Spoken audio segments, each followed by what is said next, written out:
Hello everyone, আরেকটি new mini ব্লগে তোমাদের ওয়েলকাম। আশা করি তোমরাও ভালো আছো, আমরাও ভালো আছি। আর আজকে যেহেতু সোমবার, সেহেতু আমি সকালবেলা উঠে স্নান করেই প্রথমেই বাবার পুজো দিয়ে নিলাম। আজকের ভিডিওটা এক ঐতিহাসিক মুহূর্তের হতে চলেছে গাইজ। তো আমাদের যতদিন বাড়িতে গ্যাস এসেছে, মা একদিনও উনুনে রান্না করেনি।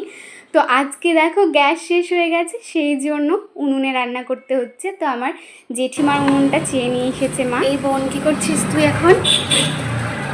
আমাদের গ্যাস শেষ হয়ে গেছে আর এখন কিন্তু যুদ্ধ চলছে, তার জন্য গ্যাস এখন খুব তাড়াতাড়ি আসবেও না। তো এই যে উনুনে রান্না করছি। জানো তো আমাদের এইচপি গ্যাসের ডবল সিলিন্ডার, বাট যখনই আমরা গ্যাস বুকিং করছি তখনও বুকিং নিচ্ছে না। সেই জন্য তো আমি গ্যাসের অফিসে গেছিলাম আমাদের দরগাতলার। তো ওখানে আমাকে বললো যে 10 দিন পর গ্যাস আসবে, বাট আমাদের তো আজকেই গ্যাস শেষ হয়ে গেল। আর সবাই তো বলছে যে যুদ্ধ হচ্ছে, সেই জন্য নাকি এখন গ্যাস আসবে না। আর গ্যাসেরও দাম বেড়ে গেছে, তোমরা তো জানোই।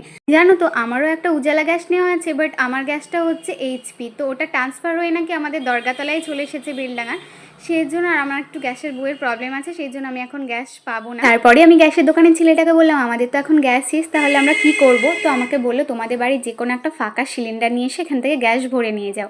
তো সেই জন্যই আজকে গ্যাস শেষ হওয়ার পর একটা ভ্যানওয়ালা কাকুকে বাবা বললো 4 কেজি গ্যাস ভরে নিয়ে এসে দিতে। আর জানো তো গ্যাসের কি একটা নাকি কেটে গ্যাস ভরতে হয়, সেই জন্য আবার এক্সট্রা 150 টাকা লাগলো। আর এখন আমার মা গ্যাস ফিট করছে।